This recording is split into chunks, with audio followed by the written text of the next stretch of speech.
Sir, ಆಮೇಲೆ ಸದ್ಯಕ್ಕೆ ರಾಜಕೀಯದಲ್ಲಿ ಒಂದಷ್ಟು ಡೆವಲಪ್ಮೆಂಟ್ಗಳಾಗ್ತಾ ಇದೆ. ಈಗ 2.5 ವರ್ಷ ಅಧಿಕಾರ ಸಿದ್ದರಾಮಯ್ಯನವ್ರದ್ದು ಮುಗಿತಾ ಬಂದಿದೆ. ನೆಕ್ಸ್ಟ್ CM ಆಗುವಂಥದ್ದು DCM ಆಗಬೇಕು ಅನ್ನುವಂಥ ಒಂದಷ್ಟು ಮಾತುಕತೆಗಳು, ಚರ್ಚೆಗಳು ನಡೀತಾ ಇದೆ. ಬಟ್ ಈಗ ಇಲ್ಲಿ CM ಸಿದ್ದರಾಮಯ್ಯನವರ ಪ್ರಕಾರ CM ಆಗೋದಕ್ಕೆ ಶಾಸಕರ ಬೆಂಬಲ ಬೇಕು ಅನ್ನುವಂಥದ್ದು ಅವರ ವಾದ. ಆದರೆ DK ಅವರು ಹೇಳ್ತಾರೆ ಶಾಸಕರ ಬೆಂಬಲ ಅವಶ್ಯಕತೆ ಇಲ್ಲ, ಹೈಕಮಾಂಡ್ ಹೇಳಿದ್ದೇ ನಡೆಯೋದು ಅನ್ನುವಂಥ ಒಂದಷ್ಟು ಇವರ ಒಂದು ಅಭಿಪ್ರಾಯಗಳು. ಏನಾಗ್ಬೋದು ಸರ್, ಯಾರ ಬೆಂಬಲ ಬೇಕಾಗತ್ತೆ ನೆಕ್ಸ್ಟ್ CM ಆಗಕ್ಕೆ ಇವರ ಒಂದು ಅಭಿಪ್ರಾಯ ಪ್ರಕಾರ? ಒಂದು ಇಡೀ ಈ ಬೆಳವಣಿಗೆಗೆ ಹಲವು ಮುಖಗಳಿವೆ. ಒಂದು ಅದನ್ನು ಬೇರೆ ಬೇರೆ ರೀತಿ ವಿಶ್ಲೇಷಿಸಲಾಗುತ್ತೆ. ನವೆಂಬರ್ ಕ್ರಾಂತಿ ಅಂತ ಹೇಳಲಾಗ್ತಾ ಇದೆ. ಮೊದಲು ಸೆಪ್ಟೆಂಬರ್ ಕ್ರಾಂತಿ, ಅಕ್ಟೋಬರ್ ಕ್ರಾಂತಿ ಅಂತಿದ್ರು, ಈ ನವೆಂಬರ್ ಕ್ರಾಂತಿ ಅಂತಿದೆ.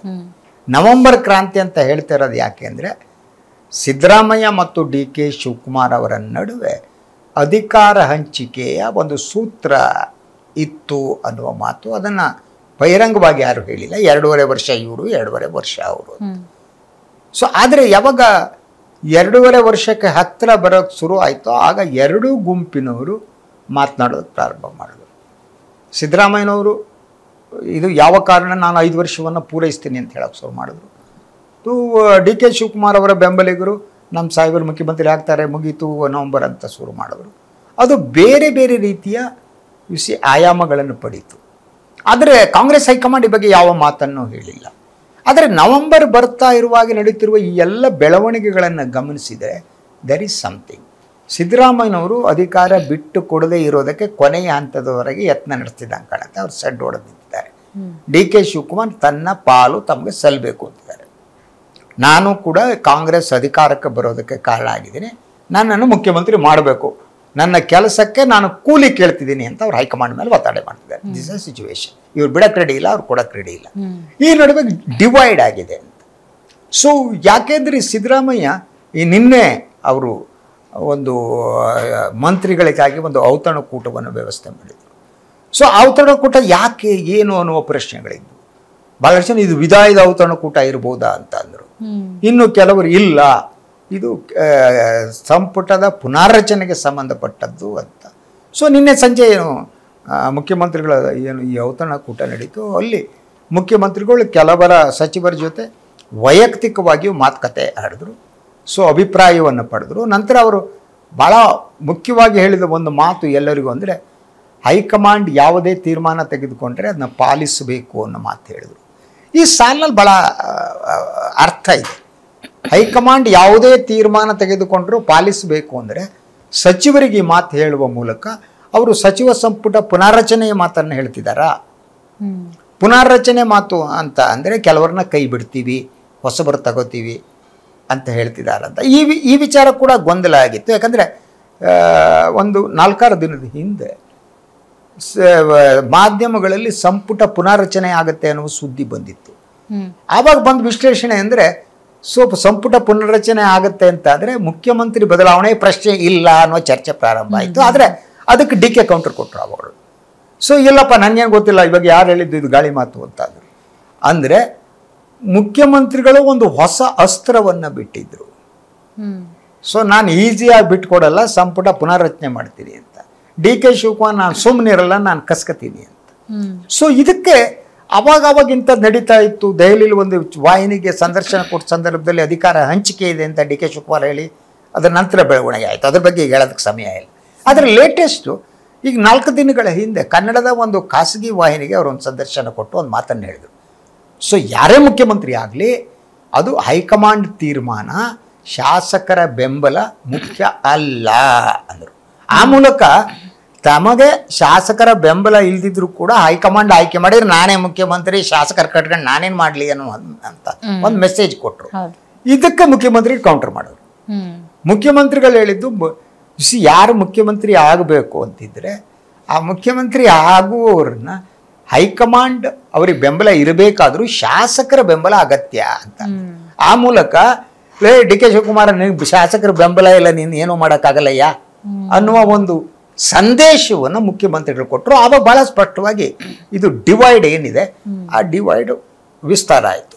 ಈಗ ನಿನ್ನೆ ನಾವು ಗಮನಿಸಿದರೆ ಸೊ ಮುಖ್ಯಮಂತ್ರಿಗಳ ಆಪ್ತ ಸಚಿವರು ಇದೇ ಹೇಳಿಕೆಯನ್ನು ನೀಡ್ತಿದ್ದಾರೆ. ಎಸ್ಪೆಷಲಿ ಗೃಹ ಸಚಿವ ಡಾಕ್ಟರ್ ಪರಮೇಶ್ವರ್ ಅವರು ಅವರು ನಿನ್ನೆ ಹೇಳಿದ್ದು ಹಳೆಯ ಉದಾಹರಣೆಯನ್ನು ಕೊಟ್ಟಿದ್ದಾರೆ. ಸಿದ್ದರಾಮಯ್ಯನವರು ಮುಖ್ಯಮಂತ್ರಿ ಆಗಿದ್ದು ಕೂಡ ಹೈಕಮಾಂಡ್ ಜೊತೆಗೆ ಶಾಸಕರ ಬೆಂಬಲ ಇರುವುದರಿಂದ ಆಗಿದ್ದಾರೆ ಅಂತ ಹೇಳಿದ್ದಾರೆ. ಅದೇ ರೀತಿ ಎಸ್.ಎಂ. ಕೃಷ್ಣ ಅವರ ಆಯ್ಕೆ ಏನಿದೆ, ಎಸ್.ಎಂ. ಕೃಷ್ಣ ಅವ್ರನ್ನ ಆಯ್ಕೆ ಮಾಡಿದ್ದು ಹೈಕಮಾಂಡ್ ಜೊತೆಗೆ ಶಾಸಕರ ಬೆಂಬಲ ಇದ್ದು, ಈಗಿರುವವರು ಶಾಸಕರ ಬೆಂಬಲ ಇದ್ದರೆ ಆಗ್ತಾರೆ ಅನ್ನುವ ಮಾತನ್ನು ಹೇಳಿದ್ದಾರೆ. ಅದೇ ಮೂಲಕ ಮುಖ್ಯಮಂತ್ರಿ ಆಗುವ ಆಸೆ ತಮಗಿದೆ ಅಂತ ಅವರು ಕೆಲವು ದಿನಗಳು ಅಂದರೆ, so Siddaramaiah camp is playing different game. ಅವರು ಏನು ಮಾಡ್ತಿದ್ದಾರೆ ಅಂದರೆ ಹೊಸ ಅಭ್ಯರ್ಥಿಗಳನ್ನು ಎಮರ್ಜ್ ಮಾಡ್ತಿದ್ದಾರೆ ಕಾಂಗ್ರೆಸ್ ಒಳಗಡೆ. ಅನಿವಾರ್ಯ ಸ್ಥಿತಿ ಬಂದರೆ, ಇನ್ನೇನು ಆಗದೇ ಇಲ್ಲ, ಸಿದ್ದರಾಮಯ್ಯ ಬಿಡಲೇಬೇಕು ಅಂತ ಸ್ಥಿತಿ ಬಂದರೆ ಆಗ ಡಿ ಕೆ ಶಿವಕುಮಾರ್ಗೆ ಆಗಕ್ಕೆ ಅವಕಾಶ ಕೊಡಬಾರ್ದು, ಮೂರನೇ ಒಬ್ಬ ವ್ಯಕ್ತಿ ಎಮರ್ಜ್ ಆಗಬೇಕು. It should be from Ahinda. So ಅಲ್ಪಸಂಖ್ಯಾತರು, ಹಿಂದುಳಿದ ವರ್ಗದವರು, ದಲಿತರು ಏನಿದೆ, ಈಗ ದಲಿತ ಕ್ಯಾಂಡಿಡೇಟ್ ಒಬ್ಬರನ್ನ ನಾವು ಕಣಕ್ಕೆ ಬಿಟ್ಟರೆ ಆಗ ಹೈಕಮಾಂಡಿಗೆ ಅದನ್ನ ಡಿನೈ ಮಾಡೋದು ಕಷ್ಟ ಆಗುತ್ತೆ ಅನ್ನೋ ಕಾರಣಕ್ಕಾಗಿ, ಅದ್ರ ಜೊತೆಗೆ ಆಸೆನೂ ಇರೋದ್ರಿಂದ 2-3 ಹೆಸರುಗಳು ಓಡಾಡ್ತವೆ. ಅದರಲ್ಲಿ ಡಾಕ್ಟರ್ ಪರಮೇಶ್ವರ್ ಅವರ ಹೆಸರು, ಸತೀಶ್ ಜಾರಕಿಹೊಳಿ ಅವರ ಹೆಸರು. ಅಂದರೆ all these people are countering D K Shivakumar. ಅಂದರೆ ಡಿ ಕೆ ಶಿವಕುಮಾರ್ಗೆ ಮುಖ್ಯಮಂತ್ರಿ ಆಗುವ ಆಸೆ ಏನಿದೆ ಅದು ಅಷ್ಟು ಸುಲಭವಾಗಿ ಅವರಿಗೆ ದಕ್ಕಕೂಡುದು. ಸೊ ನವೆಂಬರ್ ಕ್ರಾಂತಿ ಅಂದರೆ ಯಾವ ರೀತಿ ಕ್ರಾಂತಿ ಬೇಕಾದ್ರೂ ಆಗ್ಬೋದು, ಆದರೆ ಡಿ ಕೆ ಶಿವಕುಮಾರ್ ತಕ್ಷಣ ಮುಖ್ಯಮಂತ್ರಿ ಆಗುವ ವಾತಾವರಣ ಕೊಡಬಾರ್ದು. ಈ ವಾತಾವರಣ ಕಾಂಗ್ರೆಸ್ ಒಳಗಡೆ ಕಾಣುತ್ತೆ. ಅದ್ರ ಜೊತೆಗೆ ಸಿದ್ದರಾಮಯ್ಯನವರು ಮೊದಲನೇದಾಗಿ ಅವರು ಈಸಿಯಾಗಿ ಬಿಟ್ಕೊಡಲ್ಲ. ಎರಡನೇದಾಗಿ ಆ ಮುಖ್ಯಮಂತ್ರಿ ಸ್ಥಾನವನ್ನು ಹೈಕಮಾಂಡ್ ಹೇಳ್ತು ಅನ್ನೋ ಕಾರಣಕ್ಕಾಗಿ ಡಿ ಕೆ ಅವರಿಗೆ ಕೊಟ್ಟು ಹೋಗುವಂಥ ಸ್ಥಿತಿಯಲ್ಲೂ ಇಲ್ಲ ಅವರು ಮತ್ತು ಅವ್ರ ಬೆಂಬಲಿಗರು. ಸೊ ಈಗ ಡಿ ಕೆ ಅವ್ರ ಮುಂದಿರೋದೇನಿದೆ, ಅವರು ಶಾಸಕರನ್ನ ಕ್ರೋಢೀಕರಿಸಬೇಕಾಗಿದೆ, ಬೆಂಬಲವನ್ನು ಕ್ರೋಢೀಕರಿಸಬೇಕಾಗಿದೆ. ಯಾಕಂದರೆ ಈಗಿರುವ ಮಾಹಿತಿಗಳ ಪ್ರಕಾರ ಅವ್ರಿಗೆ ಸುಮಾರು 40-50 ಒಳಗಡೆ ಶಾಸಕರ ಬೆಂಬಲ ಇದೆ ಅಂತ ಹೇಳಲಾಗ್ತಾ ಇದೆ. ಅಂದರೆ ಮೆಜಾರಿಟಿ ಇಲ್ಲ ಅವರಿಗೆ, ಅವ್ರ ಮೆಜಾರಿಟಿ ಇಲ್ಲೇ ಆಗಲ್ಲ ಅನ್ನೋ. ಅದರ ನಡುವೆ ಈಗ ಬಿಹಾರದ ಇಲೆಕ್ಷನ್ ಬಂದಿದೆ. ಈ ಬಿಹಾರದ ಇಲೆಕ್ಷನ್ ಕೂಡ ಬಹಳ ಮಹತ್ವ. ಬಿಹಾರದ ಇಲೆಕ್ಷನ್ ನಂತರ ಏನಾದರೂ ಬದಲಾವಣೆ ಆದ್ರೆ ಆಗಬೇಕು ಅಂತ. ಅದ್ರ ಜೊತೆಗೆ ನಿನ್ನೆ ಮುಖ್ಯಮಂತ್ರಿಗಳು ಕರೆದ ಸಭೆಗೆ ಸಂಬಂಧಪಟ್ಟ ಹಾಗೆ ಕೆಲವರು ಪ್ರತಿಕ್ರಿಯೆ ಕೂಡ ನೀಡಿದ್ದಾರೆ. ಅಂದರೆ ಎಸ್ಪೆಷಲಿ BJP ಕೆಲವು ನಾಯಕರುಗಳು, ಯತ್ನಾಳ್ ಅವರು ಹೇಳೋ ಪ್ರಕಾರ ಈ ಬಿಹಾರ್ ಇಲೆಕ್ಷನ್ಗೆ ಸಂಪನ್ಮೂಲಗಳ ಕ್ರೋಢೀಕರಣಕ್ಕಾಗಿ ಸಭೆ ಕರೆಯಲಾಗಿದೆ ಅಂತ. ಅದು ನಿಜ ಇರಬಹುದು. ಫಂಡ್ ಕಲೆಕ್ಟ್ ಅದೇ ಅಂದರೆ ಬಿಹಾರ್ ಇಲೆಕ್ಷನ್ ಮುಖ್ಯಮಂತ್ರಿಗಳು ನಿನ್ನೆ ಒಂದು ಮಾತನ್ನು ಹೇಳಿದ್ದಾರೆ ಅಂತ ಹೇಳಲಾಗ್ತಾ ಇದೆ. ಸೊ ನೋಡಿ, ಬಿಹಾರದಲ್ಲಿ ಇಲೆಕ್ಷನ್ ನಡೀತಾ ಇದೆ, ನಿಮ್ಮೆಲ್ಲರ ಸಹಕಾರ ಬೇಕು ಅನ್ನೋ ಮಾತನ್ನ ಮುಖ್ಯಮಂತ್ರಿಗಳು ಹೇಳಿದ್ದಾರೆ ಅಂತ ಹೇಳಲಾಗ್ತಾ ಇದೆ. ಸೊ ಆ ಮೂಲಕ ಯು ಸಿ ದಟ್ ಯಾವ್ಯಾವ ಶಾಸಕರು ಮಂತ್ರಿಗಳೇನಿದ್ದಾರೆ ಅವ್ರಿಗೆ ಇಲೆಕ್ಷನ್ಗೆ ಫಂಡ್ ಮಾಡಲೇಬೇಕು. ಆ ಸಿಚುವೇಶನ್ ಮಾಡದೇ ಇದ್ರೆ ಕೈ ಬಿಡ್ಬೋದು ಅನ್ನೋದು ಒಂದು. ಅಂದ್ರೆ ಮೋಸ್ಟ್ಲಿ ಡಿ ಕೆ ಶಿವಕುಮಾರ್ ಅವರ ಪ್ರಯತ್ನ ಹೆಚ್ಚಾಗಿದ್ದು ಅದು ಹೈಕಮಾಂಡ್ ಮೇಲೆ ಪ್ರಭಾವ ಬೀರೋ ತರನೂ ಆಗಬಹುದಾ? ಅದು ಅಂತ ಹೇಳಕ್ಕಾಗಲ್ಲ. ಯಾಕಂದ್ರೆ ನೀವು ಈ Congress high command is not so powerful. ಈಗ ಒಬ್ಬ ಅಹಿಂದ ನಾಯಕರನ್ನ ಅವರು ಡಿಸ್ಪ್ಲೇಸ್ ಮಾಡೋದು ಅಷ್ಟು ಈಸಿ ಅಲ್ಲ. They will have to convince ಅಂತ. ಡಿ ಕೆ ಶಿವಕುಮಾರ್ ಮಾಡೋದಿದ್ರೆ ನೀವು ಸಿದ್ದರಾಮಯ್ಯನವರು ಕನ್ವಿನ್ಸ್ ಮಾಡಬೇಕು. ಕನ್ವಿನ್ಸ್ ಮಾಡಿ ಅವ್ರಿಗೆ ಅಧಿಕಾರ ಕೊಡಬೇಕು ಹೊರತು ಅವ್ರು ಎದುರು ಹಾಕೊಂಡು ಕೊಡೋ ಶಕ್ತಿ ಕಾಂಗ್ರೆಸ್ ಹೈಕಮಾಂಡ್ಗಿಲ್ಲ. ಯಾಕಂದ್ರೆ ಇಟ್ ವಿಲ್ ಗೋ ಡಿಫರೆಂಟ್ ಮೆಸೇಜ್ಗಳು ಹೋಗ್ತವೆ. ಸೊ ಕಾಂಗ್ರೆಸ್ನ ಬಹಳ ಮುಖ್ಯವಾದ ಶಕ್ತಿ ಅಂದ್ರೆ ಅಹಿಂದ ಶಕ್ತಿ. ಸೊ ಅದು ಆ ಕಮ್ಯುನಿಟಿಗೆ ಹರ್ಟ್ ಫೀಲಿಂಗ್ ಬರ್ಬೋದು. ಸಿ ನಮ್ಮ ನಾಯಕರನ್ನು ತೆಗೆದುಹಾಕಿದ್ದೀರಿ ಅಂತ ಅದು ದೇಶವ್ಯಾಪಿ ಪರಿಣಾಮ ಬೀರೋ ಚಾನ್ಸಸ್ ಇರುತ್ತೆ. ಅದಾಗಲ್ಲ. ಸೊ ಅದು ಆಗ್ಬೇಕಾದ್ದು ಸಿದ್ದರಾಮಯ್ಯ ಆಯ್ತಪ್ಪ, ನನಗೆ ವಯಸ್ಸಾಯ್ತು, ನಾನು ಬಿಡ್ತಾ ಇದ್ದೀನಿ ಅಂತ ಅವ್ರ ಬಾಯಲ್ಲಿ ಬರಬೇಕು. ಆವಾಗ ಡಿ ಕೆ ಶಿವಕುಮಾರ್ ಮಾಡಿದ್ರೆ ಸೇಫ್. ಅವರೇ ಕನ್ವಿನ್ಸ್ ಮಾಡೋದು ಸಿದ್ದರಾಮಯ್ಯನವರು, ಅಹಿಂದ ಕಮ್ಯುನಿಟಿ ನೋಡ್ರಪ್ಪ, ನಂದು ಆಯ್ತು, ನನ್ನ ಅವಧಿ ಮುಗೀತು, ಆಯ್ತಾ, ಅದರಿಂದ ನಾನು ಈಗ ಮುಖ್ಯಮಂತ್ರಿಯಾಗಿ ನಾನು ಮುಂದುವರಿಯಲ್ಲ ಅಂತ ಅವರೇ ಹೇಳಿದರೆ ಆಗ ಸಿಚುವೇಶನ್ ಬೇರೆ ಆಗುತ್ತೆ. ಅವ್ರು ಹೇಳದೇ ಇದ್ರೆ ಸೊ ಅವರ ಬೆಂಬಲಿಗರು ಕೇಳಲ್ಲ. ಸೊ ಬೆಂಬಲಿಗರು ಕೇಳಲ್ಲ, ಕಾಂಗ್ರೆಸ್ ಹೈಕಮಾಂಡಿಗೆ ಬಹಳ ಕಷ್ಟ. ಈಗ ಅತಿ ಹೆಚ್ಚು ಏನು ಹಿಂದುಳಿದ ವರ್ಗಗಳ ಶಾಸಕರುಗಳು ಅವರು ಇವರು ಸಿದ್ದರಾಮಯ್ಯ ಜೊತೆ ಇದ್ದಾರೆ, ಮುಸ್ಲಿಂ ಶಾಸಕರು ಅವ್ರ ಜೊತೆ ಇದ್ದಾರೆ. ಸೊ ಅದರಿಂದ ಈಸಿ ಅಲ್ಲ ಇದು. ಕಾಂಗ್ರೆಸ್ ಹೈಕಮಾಂಡಿಗೆ ಒಂದು ಕಬ್ಬಿಣದ ಕಡಲೆ ಅಂತ. ಅದನ್ನು they are facing A music. ನಿಜವಾಗಿ ಈಗ ಪ್ರಾಬ್ಲಮೇ ಸಿಕ್ಕಾಕೊಂಡಿದ್ದು ಸಿದ್ದರಾಮಯ್ಯನೂ ಅಲ್ಲ, ಡಿ ಕೆ ಶಿವಕುಮಾರ್ ಅಲ್ಲ, Congress high command. How to sort it out. ಒಂದೊಮ್ಮೆ ಅಧಿಕಾರ ಹಂಚಿಕೆಯ ಸೂತ್ರ ನಿಜವಾಗಿ ಇದ್ದರೆ ಅದನ್ನು ಕಾಂಗ್ರೆಸ್ ಹೈಕಮಾಂಡ್ ಇಂಪ್ಲಿಮೆಂಟ್ ಮಾಡಬೇಕು.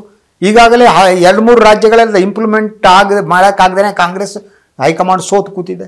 ರಾಜಸ್ಥಾನದಲ್ಲಿ, ಮಧ್ಯಪ್ರದೇಶದಲ್ಲಿ 2ರಲ್ಲಿ ಅಧಿಕಾರ ಹಂಚಿಕೆ ಸೂತ್ರ ಇದ್ರು ಮಾಡಲಿಲ್ಲ. ಅದು ಎಡ್ವರ್ಸ್ ಎಫೆಕ್ಟ್ ಆಯಿತು ಹೈಕಮಾಂಡ್ ಮೇಲೆ. ಸೊ ಅದರಿಂದ ಇಲ್ಲಿ ಅಧಿಕಾರ ಹಂಚಿಕೆ ಸೂತ್ರ ಇದೆಯೋ ಇಲ್ವೋ, ಒಂದೊಮ್ಮೆ ಇದ್ದರೆ ಅದನ್ನ ಇಂಪ್ಲಿಮೆಂಟ್ ಮಾಡೋದು ಹೇಗೆ ಅದು how to convince Siddaramaiah. So ಅದರಿಂದ ಬೀರಬಹುದಾದ ರಾಜಕೀಯ ಮತ್ತು ಸಾಮಾಜಿಕ ಪರಿಣಾಮಗಳೇನು, ಹೀಗೆ ಅದಕ್ಕೆ ಬಹಳ ವಿಭಿನ್ನವಾದ ಆ್ಯಂಗಲ್ಗಳಿವೆ. ಅದರಿಂದ it's an acid test for Congress high command. Congress high command ಪರೀಕ್ಷೆ ಇದು. ಅವ್ರು ಏನು ಮಾಡಿದ್ರು ಪ್ರಾಬ್ಲಮ್ ಸಿಕ್ಕಾಗ ಚಾನ್ಸಸ್ ಸಿಚುವೇಶನ್ ಆಗಿದೆ. ಡಿ ಕೆ ಅವರು ಸುಮ್ಮನೆ ಇರಲ್ಲ, ಅವ್ರು ಆಗಾಗ ಬೇರೆ ಬೇರೆ ಮೆಸೇಜ್ ಕೊಡ್ತಿದ್ದಾರೆ, ಇನ್ನೊಂದು ಮಾಡ್ತಿದ್ದಾರೆ. ಸೊ ಸಾಫ್ಟ್ ಹಿಂದುತ್ವ ಅಂತಾರೆ, ಅವರು ಸೆಟ್ ಹೊಡೆದು ನಿಂತಿದ್ದಾರೆ. ಯಾಕೆಂದರೆ D K Shivakumar is invested money. ಈಗ ಕಳೆದ 10-20 ವರ್ಷಗಳಿಂದ ಎಲ್ಲೇ ಚುನಾವಣೆ ಆದ್ರೂ ದೇಶದಲ್ಲಿ ಸಂಪನ್ಮೂಲ ಒದಗಿಸ್ತಿದ್ದವರು ಡಿ ಕೆ ಶಿವಕುಮಾರ್. ಇಲೆಕ್ಷನ್ ದುಡ್ಡು ಸರಳವಾದ ಭಾಷೆಯಲ್ಲಿ ಹೇಳ್ಬೇಕಂದ್ರೆ ಇಲೆಕ್ಷನ್ ಖರ್ಚಿಗೆ ದುಡ್ಡು ತರ್ತಿದ್ದವರು ಅವರು. Because is the business man. ಇಂಡಿಯಾದ 2ನೇ ಅತಿ ದೊಡ್ಡ ಶ್ರೀಮಂತ ಶಾಸಕ ಅವರು. ದುಡ್ಡು ಕಳಿಸ್ತಿದ್ರು ಅವರು. ಕಾಂಗ್ರೆಸ್ ಅವ್ರ ಸೇವೆ, ದುಡ್ಡಿನ ಸೇವೆ ಪಡ್ಕೊಂಡಿದೆ. ಈಗ ಅದಕ್ಕೆ ನಾವು ಕೂಲಿ ಕೊಡಿ ಅಂತ ಅಂದ್ರೆ ಇಲ್ಲ ಅಂತ ಹೇಳಕ್ಕಾಗಲ್ಲ.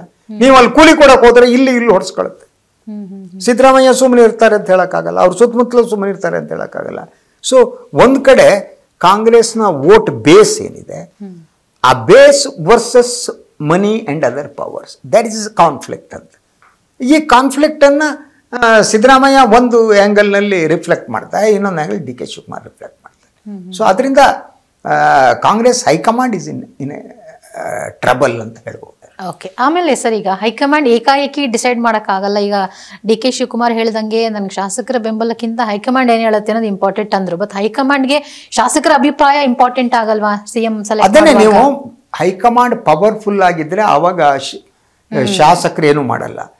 ಹೈಕಮಾಂಡ್ ವೀಕ್ ಆಗಿದ್ರೆ ಸೊ ಆವಾಗ ಶಾಸಕಾಂಗ ಪಕ್ಷದಲ್ಲಿ ನಾವು ಆಯ್ಕೆ ಮಾಡಲ್ಲ, ನಾವೇನೋ ಬೇರೆ ಬೇರೆ ಡೆವಲಪ್ಮೆಂಟ್ ಆಗ್ಬೋದು. ಸೊ ಅದರಿಂದ ಸಂಪೂರ್ಣ ಶಾಸಕರ ಅಭಿಪ್ರಾಯವನ್ನು ತಳ್ಳಿ ಹಾಕೋಕ್ಕಾಗಲ್ಲ.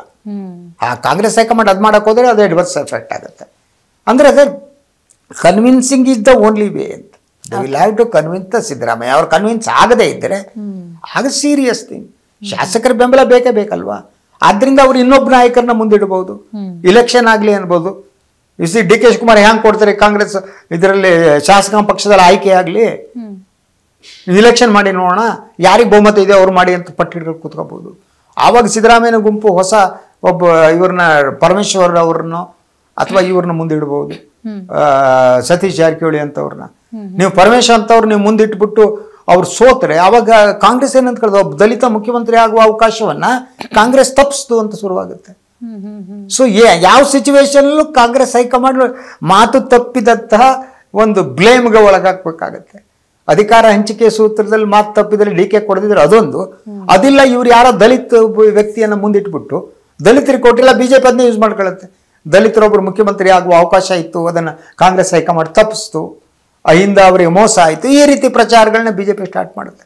ಅದರಿಂದ ಇಟ್ಸ್ ಎ ಟಿಕ್ಲಿಶ್ ಸಿಚುವೇಶನ್, ಇಸ್ ಭಾಳ ಕಾಂಪ್ಲಿಕೇಟೆಡ್ ಆಗಿದೆ. ಓಕೆ, ಆಮೇಲೆ ಈಗ ಬಿಹಾರ ಚುನಾವಣೆ ಡಿ ಕೆ ಶಿ ಅವರಿಗೆ ಎಷ್ಟು ಇಂಪಾರ್ಟೆಂಟ್ ಅನ್ಸುತ್ತೆ ಸರ್ ಸಿಎಂ ಸ್ಥಾನ ಏನ್ ಬಿಹಾರ್ ಇಲೆಕ್ಷನ್ ಯಾರು ದುಡ್ಡು ಏಟ್ ತಗೊಂಡು ಹೋಗ್ತಾರೆ ಅಂತ ಸುಮ್ಮನೆ ಸರಳವಾಗಿ ಹೇಳ್ಬಿಟ್ರೆ ಇವರೆಲ್ಲ ದುಡ್ಡು ಸಪ್ಲೈ ಮಾಡಬೇಕು. ಒಂದ್ ಕಡೆ ಡಿ ಕೆ ದುಡ್ಡು ಸಪ್ಲೈ ಮಾಡಬೇಕು, ಇನ್ನೊಂದ್ ಕಡೆ ಸಿದ್ದರಾಮಯ್ಯ ಸಪ್ಲೈ ಮಾಡಿ. ಡಿ ಕೆ ನಾನು ಹಿಂದೆ ಸರಿದ್ ಬಿಟ್ರೆ ಡಿ ಕೆ ಶಿವಕುಮಾರ್ ತಗೊಂಡೇ ತಗೋತಾರೆ. ಅದಕ್ಕೆ ದುಡ್ಡು ಅವ್ರ ಹತ್ರ 20 ವರ್ಷದಿಂದ ದುಡ್ಡು ಕೊಡ್ತಿದ್ದಾರೆ. ಎಲ್ಲಿ ಇಲೆಕ್ಷನ್ ಆದ್ರೂ, ಉತ್ತರ ಪ್ರದೇಶದಲ್ಲಿ ಇಲೆಕ್ಷನ್ ಆದ್ರೂ ಅವರೇ ದುಡ್ಡು ಕೊಡೋದು, ಕೇರಳಾದ್ರೂ ಅವರೇ ದುಡ್ಡು ಕೊಡೋದು. ಈ ಸಲ ಬಿಟ್ಬಿಡ್ತಾರ, ಕೊಡಪ್ಪ ನಂತರ ನೋಡೋಣ ಅಂತಾರೆ. ಹೈಕಮಾಂಡ್ ಕಳ್ಸು ದುಡ್ಡು ಮೊದಲು, ಇಲೆಕ್ಷನ್ ಮುಗಿದ್ಮೇಲೆ ನೋಡೋಣ ಅಂತಾರೆ. ಇವತ್ತು ಸಾರ್ CM ಆಗಿದ್ದೀರಿ ಕಳಿಸಿ ಅಂತಾರೆ. ಸೊ ಎಲ್ಲ ಹತ್ರ ದುಡ್ಡು ತಗೊಂಡೇ ತಗೋತಾರೆ ಹೈಕಮಾಂಡ್. ಸುಮ್ಮನೆ ವಾಸ್ತವ ಅದು. ಸೊ ಅದು ಯಾರು ಹೆಚ್ಚಿತ್ತು ಕೊಟ್ಟರೋ ಯಾರು ಕಡಿಮೆ ಕೊಟ್ಟರೋ ಬೇರೆ. ಬಟ್ ಕರ್ನಾಟಕದ ಕಾಂಗ್ರೆಸ್ ಸರ್ಕಾರ ಅಧಿಕಾರದಲ್ಲಿರೋದ್ರಿಂದ ಅವರು ಬಿಹಾರ್ ಇಲೆಕ್ಷನ್ ಬೇಕಾದ ಫಂಡ್ ಮಾಡಬೇಕು, ಅದು ಇವ್ರ ಜವಾಬ್ದಾರಿ.